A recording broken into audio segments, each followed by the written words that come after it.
Olá, boa noite. Aqui Pastor Hélio Piovesan falando. Hoje é dia 29/3/2026, agora são 18 horas e 34 minutos. Estamos aqui na Igreja de Interlagos, do Culto da Família, que ocorre todos os domingos às 18 horas. Se você nos encontrou aí pelo YouTube, então você pode participar com a gente. Só você acessar lá o nosso site, www.igrejadeinterlagos.com.br, e lá você vai encontrar o caminho para chegar aqui nessa sala. Todos os nossos cultos são gravados e disponibilizados no YouTube, no canal Igreja de Interlagos, tudo junto.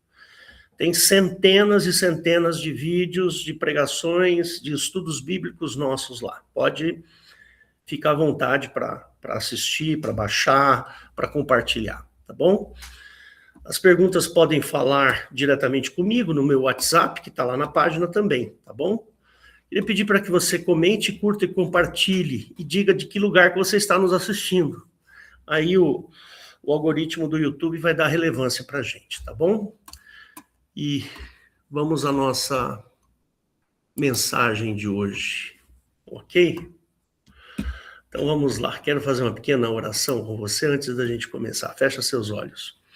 Senhor Jesus, obrigado por esta noite, obrigado por esse momento, Senhor, na tua presença. E Deus, te louvamos porque o Senhor sempre cuida das nossas vidas, o Senhor está sempre de olho naquilo que acontece ao nosso redor. E eu peço, Deus, que o Senhor nos abençoe, nos livre de todo mal, e que, Deus, possamos crescer esta noite, crescer na tua presença, crescer em conhecimento e firmar bem os conceitos cristãos no nosso coração. Abençoa aqueles que estão assistindo agora, aqueles que vão assistir por gravação, Senhor, livra-os de todo o mal. Nós oramos no nome santo e soberano de Jesus. Amém e amém. Bom, há alguns dias, alguns domingos atrás, alguém falou sobre, acho que foi Eliette que falou sobre o batismo do ladrão. Foi você, Eliette, que falou? Eu acho que foi Eliette que falou. Olha, eu já falei algumas vezes do batismo. Você comentou. Aí eu resolvi trazer um pouquinho sobre a história do ladrão na cruz, né? O batismo do ladrão na cruz e... Peraí. Ah, tá. Peraí, que acho que a Sueli está querendo admitir. Aí, pronto. Oi, Sueli, Deus abençoe. Viu? Então, eu vou falar um pouquinho sobre batismo e ressurreição, tá certo? Que é um conceito cristão. A Eliette falou agora há pouco sobre objetos, né? Que muitas religiões acabam utilizando objetos como ponto de contato com a fé. Então, lá nas igrejas, você tem os santos, você tem a água do Rio Jordão, um tubinho pequenininho, você tem a água benzida que fica em cima do rádio quando o pastor está pregando, e aí você toma aquela água. Enfim. Existe aí um sem números de religiões que usam desses artifícios para ter, de alguma maneira, às vezes eu medito um pouco sobre isso, mas de alguma maneira eu acho que esses pontos de contato é para que a pessoa não perca a sintonia com a religião dela, sabe? Então, o cara anda com um crucifixo pendurado no retrovisor do automóvel.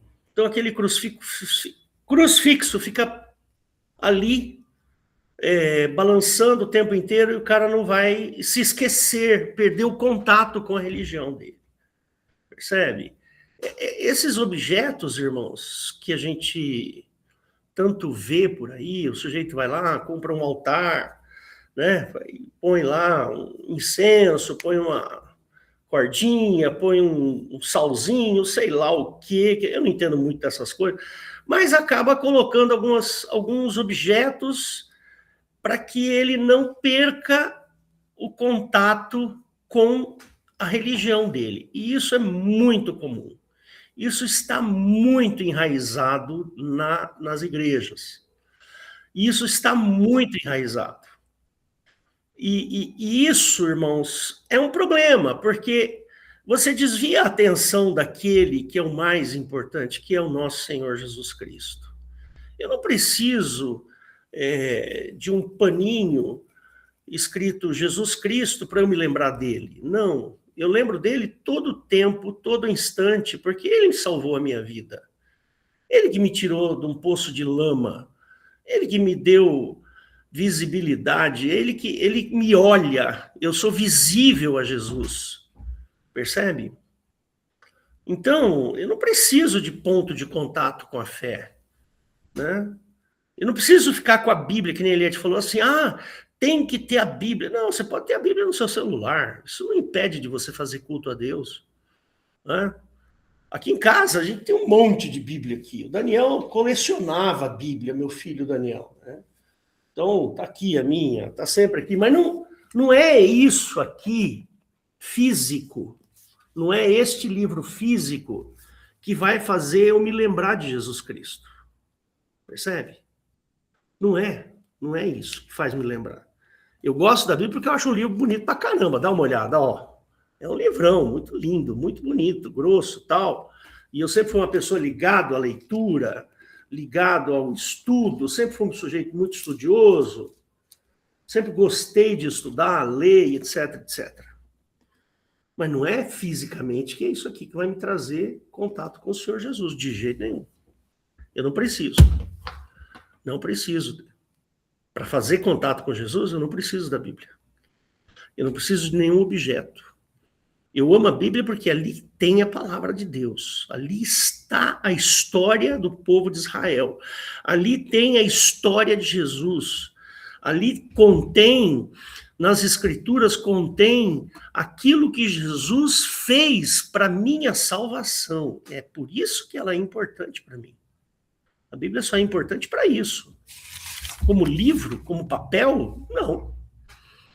Não, é um livro qualquer, um livro como qualquer outro. Eu tenho centenas de livros aqui na minha casa. Eu sou professor, né? Então preciso ter muitos livros, né? Mas livro nenhum me leva na presença do Senhor. O que me leva na presença do Senhor é minha fé, é naquilo que eu acredito.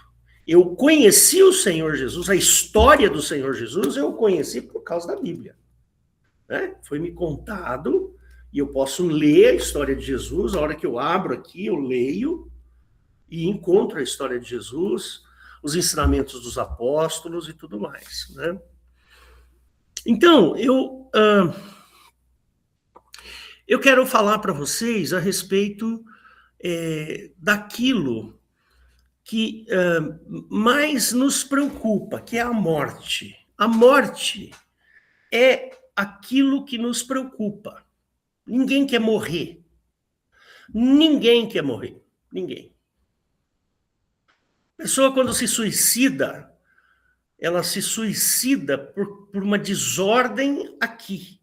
Uma desordem psiquiátrica. A pessoa, ninguém quer morrer. Até o suicida não quer morrer. Mas ele se mata porque ele está numa desordem psíquica, um sofrimento psíquico muito grande. E aí ele resolve tirar a própria vida. Então, a gente precisa tomar muito cuidado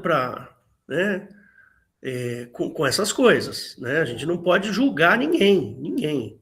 Você vai saber qual que é a desordem psíquica da pessoa para ela querer se matar? Ninguém sai aí na rua querendo morrer. Você não vê isso. E a maior preocupação das nossas vidas é a nossa morte. É o dia que vai chegar a nossa morte. E esse dia vai chegar, não vai. Você não vai viver até a volta de Jesus. Tomara que isso aconteça, claro. Tomara, né? Para a gente não experimentar a dor da morte. Mas eu posso quase que afirmar com quase 100% de certeza que você vai morrer. Todos nós vamos morrer. Nós vamos passar por essa situação. né? Nosso corpo vai deixar de ter vida, nosso coração vai parar, né? Os nossos olhos vão parar de ver, de enxergar, nós não vamos mais pensar. O nosso corpo vai ser consumido, né? E aí nós não queremos isso, ninguém quer a morte.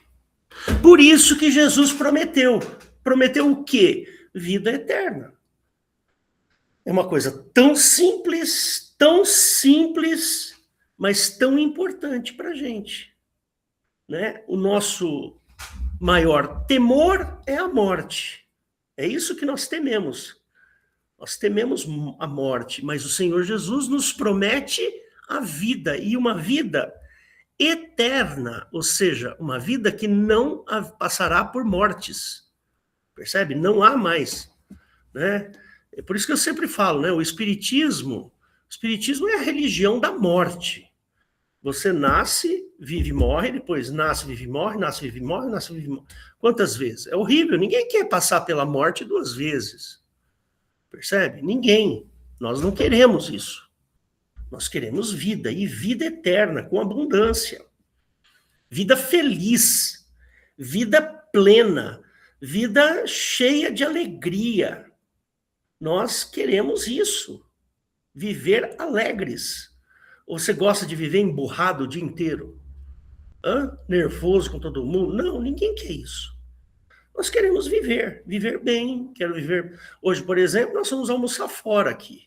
Hoje eu só cozinhei para fazer minhas marmitas para a semana, mas na hora de almoçar nós saímos, nós 3, eu, a Rosana e a Esther, fomos almoçar no restaurante aqui perto. E foi maravilhoso, porque estar com a minha família é a melhor coisa que existe. Estar com os meus filhos, com a minha esposa, é a melhor coisa que tem no mundo. Não tem outra coisa melhor. E eu dou graças a Deus porque eu trabalho junto com a minha esposa. Faz anos, muitos, mas muitos anos que nós trabalhamos juntos, eu e ela. Somos professores. Trabalhamos na mesma escola. Percebe? E não tem coisa melhor do que viver plenamente. Viver sem dores.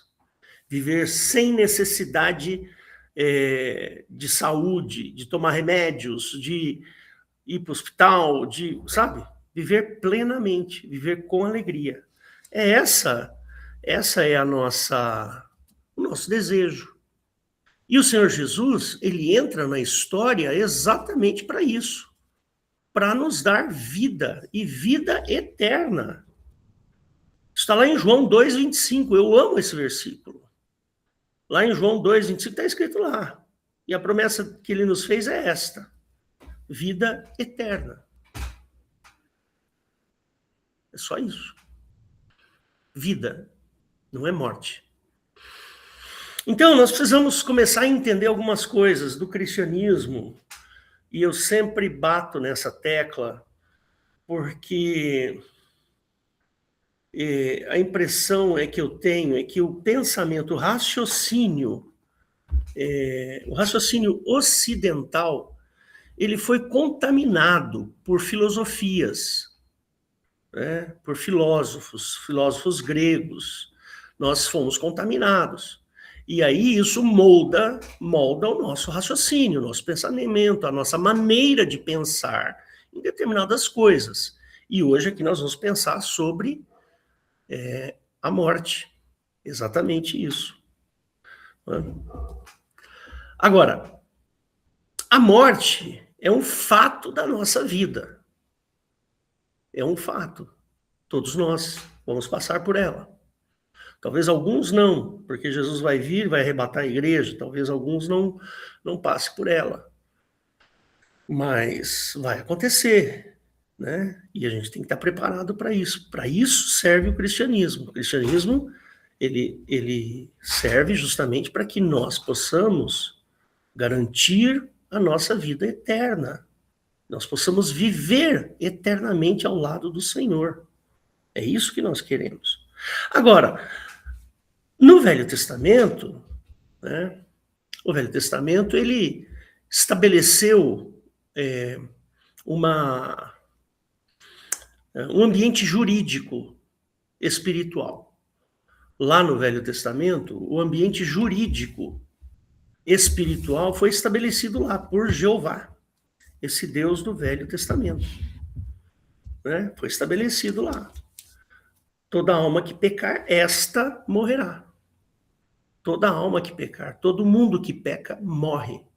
Tem o salário do pecado, é a morte. Não é? Não é assim que a gente aprendeu?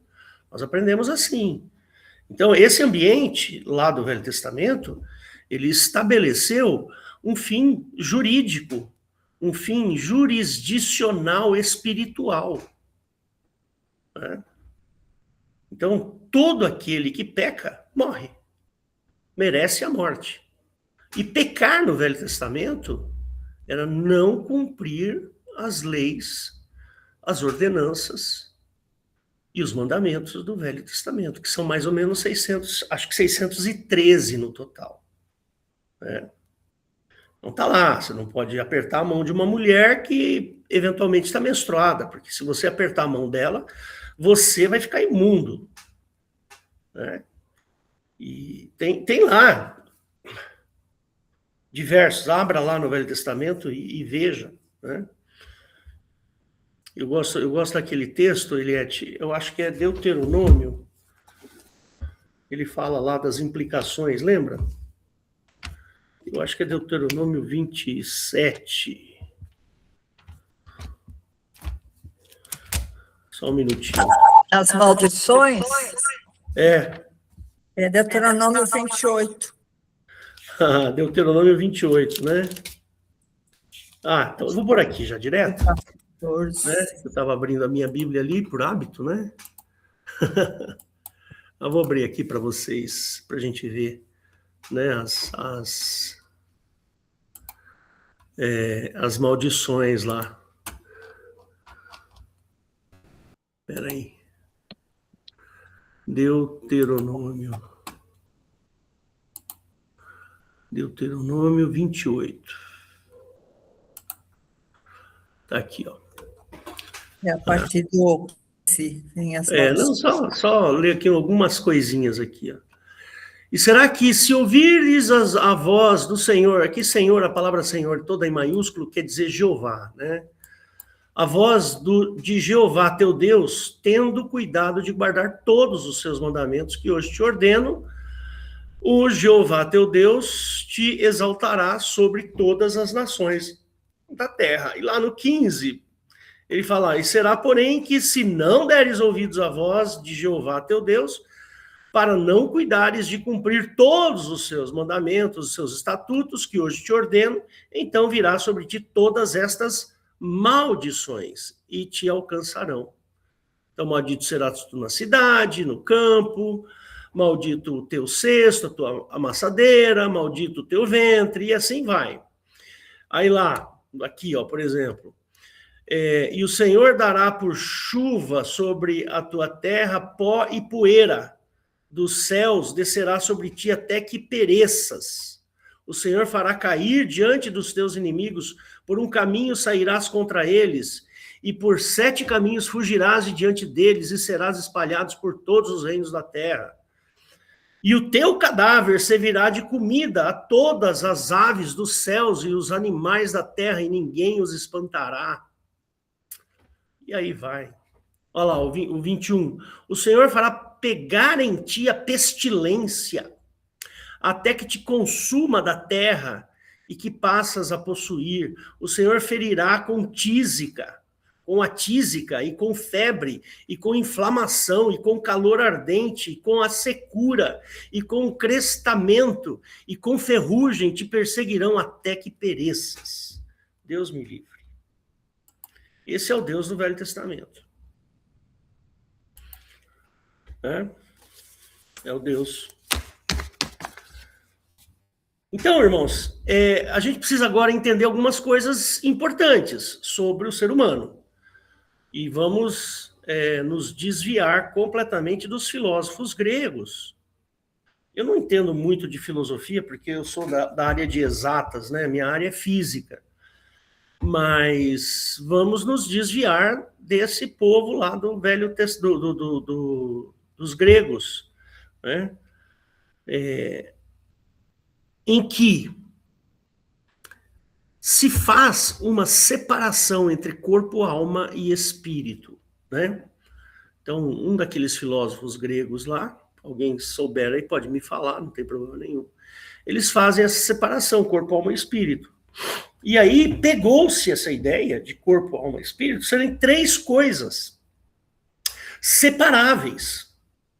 São três coisas que se separam. E não, isso não é verdade. Não há separação entre corpo, alma e espírito. E corpo é a parte física, alma e espírito são as partes fantasmagóricas do homem. Seria mais ou menos isso no pensamento grego. Certo? A minha parte fantasmagórica é a minha alma, meu espírito. Que ninguém consegue me explicar qual que é a diferença entre alma e espírito. Né?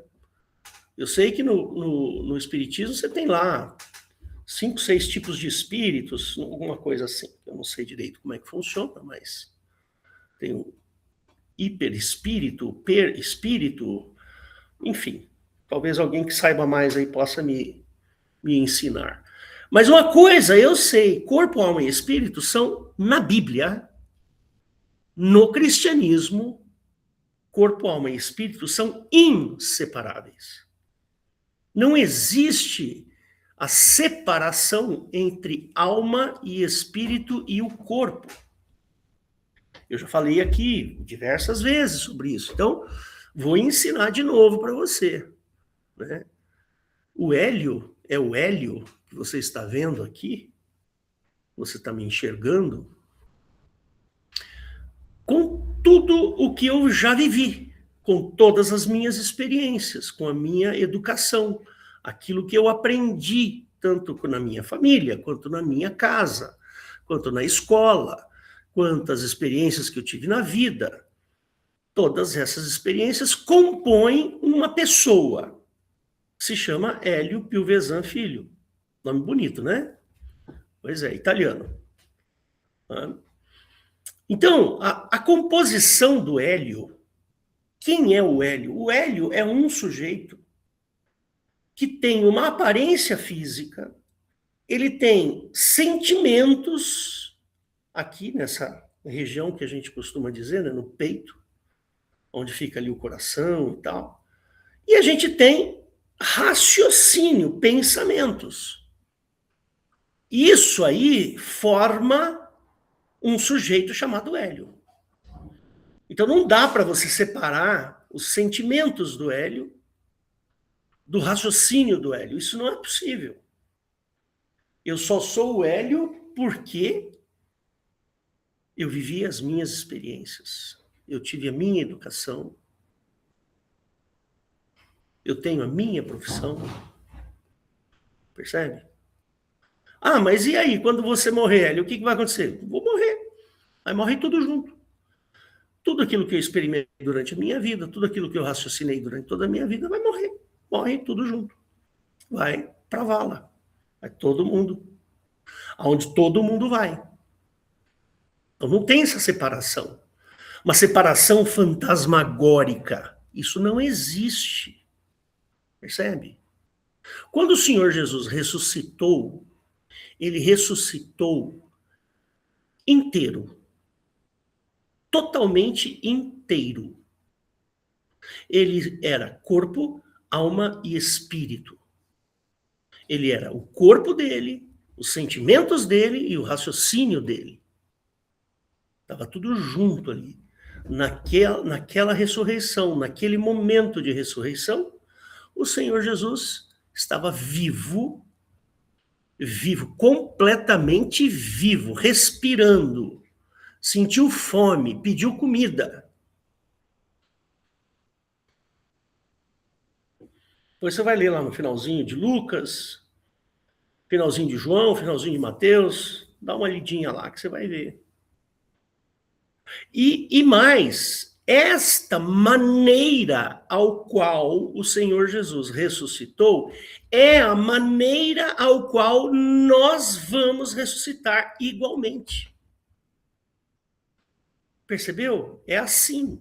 A ressurreição que nos foi prometida é uma ressurreição igual, tal qual a ressurreição de Cristo. Percebe? Igualzinha. Sem tirar nem pôr. Está lá em Romanos capítulo 6, quer ver? Quer ver? Vou mostrar aqui para vocês. Romanos capítulo 6.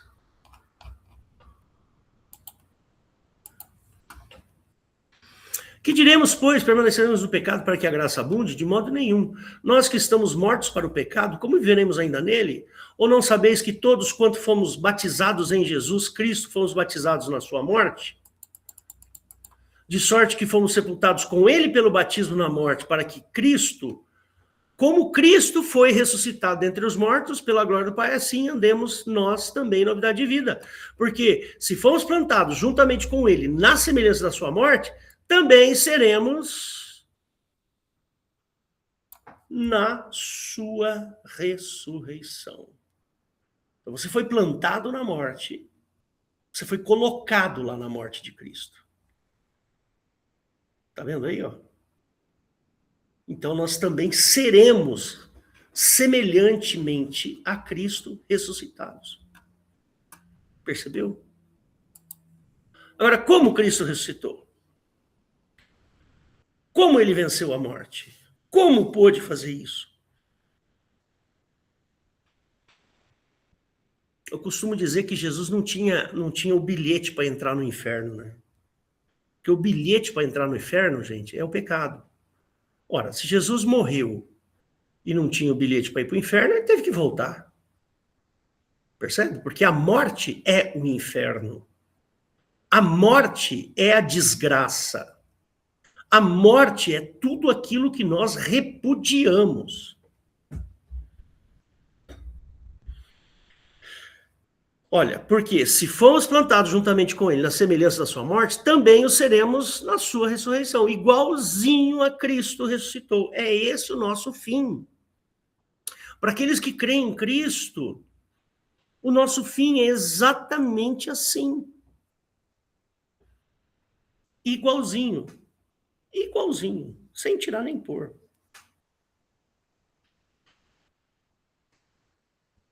Irmãos, nós não podemos abrir mão deste fato cristão. Nós não podemos abrir mão desse fato. Isso é um fato cristão, é uma coisa... foi estabelecido por Jesus a ressurreição. Nós não podemos abrir mão disso. Ah, porque morreu e foi para o céu. Não, ninguém vai para o céu depois que morre. Se alguém aqui pensa que vai para o céu depois da morte, está enganado. A gente só vai entrar no céu no dia do juízo, em que Jesus vai falar assim, bem-vindos, benditos do meu Pai, que está lá em Mateus. Possuía por herança o céu.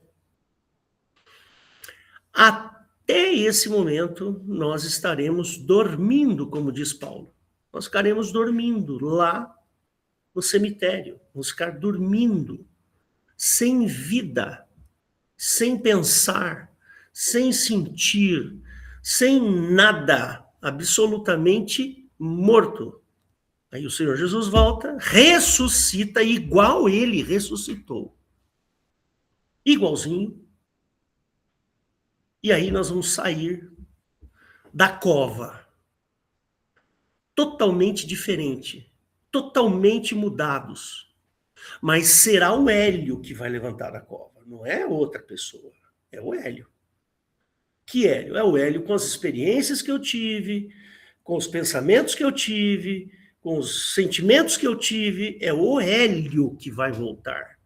Essa ideia de que você morre e vai para o céu, isso não existe. Isso é história pueril, história para contar para criancinha.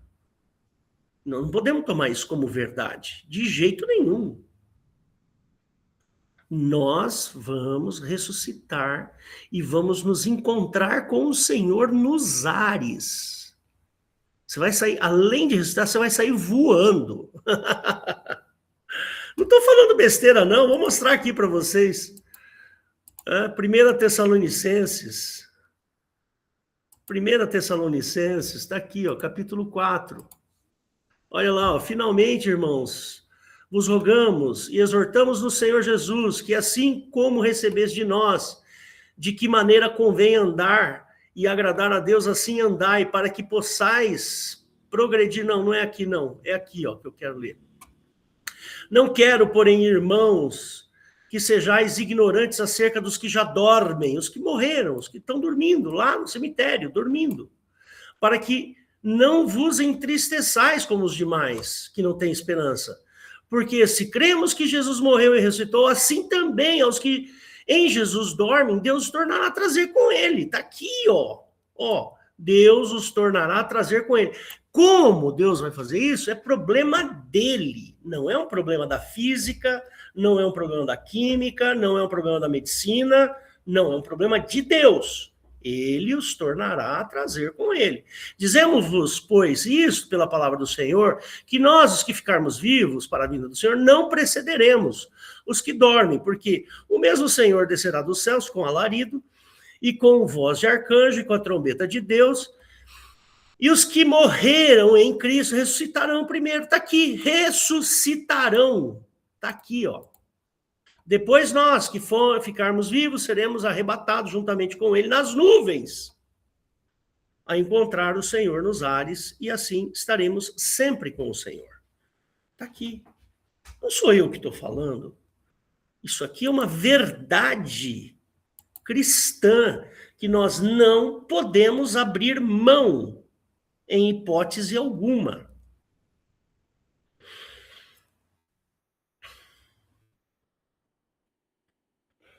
Então, se você está me ouvindo aí pelo YouTube, a morte não é o fim.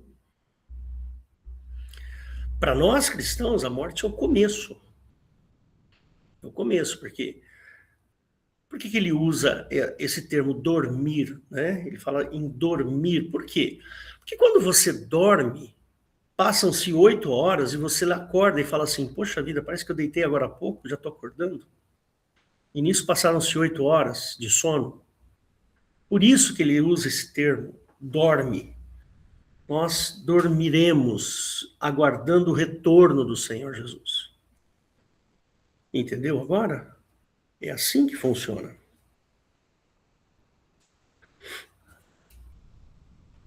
Então, não abra mão. Não abra mão disso. Isso é um fato cristão. É um fato verdadeiro. Uma promessa do Senhor Jesus. Ele nos prometeu vida eterna. E nós vamos ter. Vamos ter vida eterna. Você vai ter a vida eterna ao lado do Senhor. Aí muita gente pergunta para mim assim, mas, pastor, o que é eternidade, né? Eternidade, veja, a gente precisa, eu sou físico, eu já contei isso para vocês, né? Minha especialidade é física de partículas. E na física a gente estuda que o tempo é relativo. Por isso que tem a teoria da relatividade do Albert Einstein, são duas, né? A restrita e a outra, que esqueci o nome. São duas teorias da relatividade. Uma delas diz que o tempo é uma dimensão. Olha que interessante. É uma dimensão. Assim como tem largura, altura, profundidade, o tempo é a 4ª dimensão, né? Tanto é que a gente já conseguiu provar isso fisicamente, já conseguimos provar isso fisicamente, que o tempo passa de maneira diferente em todos os pontos do universo.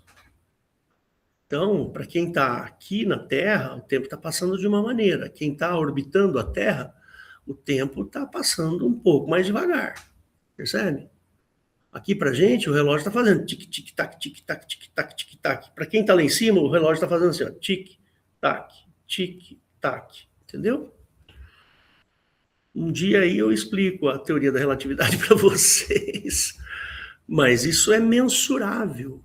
Os efeitos relativísticos na física são mensuráveis. Ou seja, A eternidade para nós é o dia que nós vamos sair do domínio do tempo.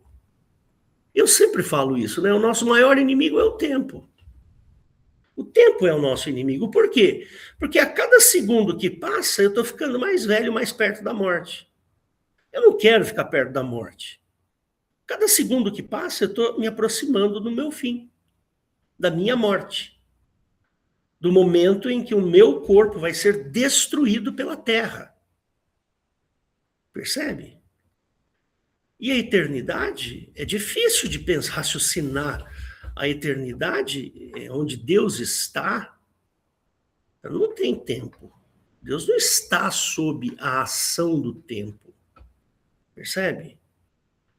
Deus está fora do tempo. É difícil de entender isso, fisicamente falando. Não é uma coisa muito simples de falar, né? De entender isso aí. Como? Tudo aquilo que a gente fala tem um verbo, e o verbo é temporal. Eu fui, eu vou, eu voltei, eu saí, eu brinquei, eu comi, vou comer. E assim vai. Está tudo ligado ao tempo. A nossa vida, ela é escravizada pelo tempo. E quando nós ressuscitarmos na vinda do Senhor, quando acontecer a nossa ressurreição, nós não seremos escravos do tempo anymore. Nunca mais. O tempo não terá domínio sobre a minha vida como tem agora. Eu fiz 63, daqui a pouco eu faço 64. Passa mais 2, 3 anos, 65, 66, 67. E assim vai. Percebe? Nós estamos presos, escravizados pelo tempo. Mas o Senhor Jesus, ele não está escravizado no tempo. O Senhor Jesus ressuscitou e saiu do tempo. Ele saiu da contagem do tempo. E é o que vai acontecer com você e comigo. Então, lá onde está o Senhor, não existe corrupção. Quem corrompe é o tempo. Lá onde está o Senhor Jesus, não existe bactéria, não existe fungo, não existe ferrugem. Lá onde está o Senhor Jesus, o tempo não passa. Ele não precisa do tempo. Ele está na eternidade. O que nós chamamos de eternidade, na realidade, é a ausência do tempo. Eu estou chegando aqui no final, mas eu não terminei essa pregação. Eu acho que eu vou continuar semana que vem, tá, Eliette? Ainda tenho... são só 3 folhas, ó, de pregação. Mas a gente vai continuar, vou falar um pouquinho mais a semana que vem. Mas eu queria que você parasse para pensar nisso aí. Esses valores cristãos, eles não são negociáveis. A ressurreição, irmãos, ela não é reencarnação. Você não vai nascer em outro corpo, com outra pessoa. Não. A ressurreição é você vai retornar à vida. Você, depois que morre, vai retornar à vida com o Senhor Jesus. Vai sair do tempo e vai viver eternamente com Ele. Fora do tempo. O tempo não vai passar para você. Você sabe por que a gente envelhece? Porque o tempo passa. Você sabe por que a gente sente dor? Porque o tempo passa. Você sabe por que você tem problema de vista, por exemplo? Olha aí, ó. É um monte de grau que eu tenho aqui. Por quê? Envelheci, eu tenho presbiopia agora. Presbiopia, como diz a minha amiga e médica Eliette, presbi em grego é velho. Ou seja, doença no olho do velho. E é um fato. Irmãos, não negocie os seus princípios cristãos Não se venda para filosofias gregas, filosofias budistas, espíritas, católicas. Não se venda a isso. Não cometa este erro. O Senhor Jesus deixou claro para a gente. É muito claro. Quando você morrer, você não vai para o céu. Esquece essa ladainha. Ninguém vai para o céu depois que morre. Você está entendendo? Você só vai para o céu depois da vinda do Senhor, que vai ter a ressurreição. Dessa ressurreição, você vai para o céu. Estaremos para sempre com o Senhor. É assim que o Senhor Jesus vê, que é que Ele faz. Ele nos prometeu. Tá bom? Eu vou parar por aqui, porque semana que vem eu vou continuar falando um pouco mais sobre esse assunto. E aí a gente termina, tá bom? Queria que você fechasse seus olhos para a gente encerrar com uma oração. Senhor Jesus, obrigado por este culto, Senhor. Obrigado, Senhor, porque a Tua palavra é maravilhosa, Senhor. A Tua palavra é eterna. As Tuas promessas, Pai, são eternas e nós te agradecemos pelas Tuas promessas, por aquilo que o Senhor quer nos dar. O Senhor quer nos dar porque o Senhor nos ama. É isso que acontece. E nós te louvamos agora, Senhor. Peço, Pai, que o Senhor abençoe todos aqueles que assistiram e que assistirão esse culto, essa pregação, Senhor, que o Senhor possa inspirar, abrir suas mentes, seus corações, para que a Tua palavra permaneça em suas vidas. Te peço, Senhor, no nome santo e soberano de Jesus. Amém. Amém. Vamos parar aqui a gravação.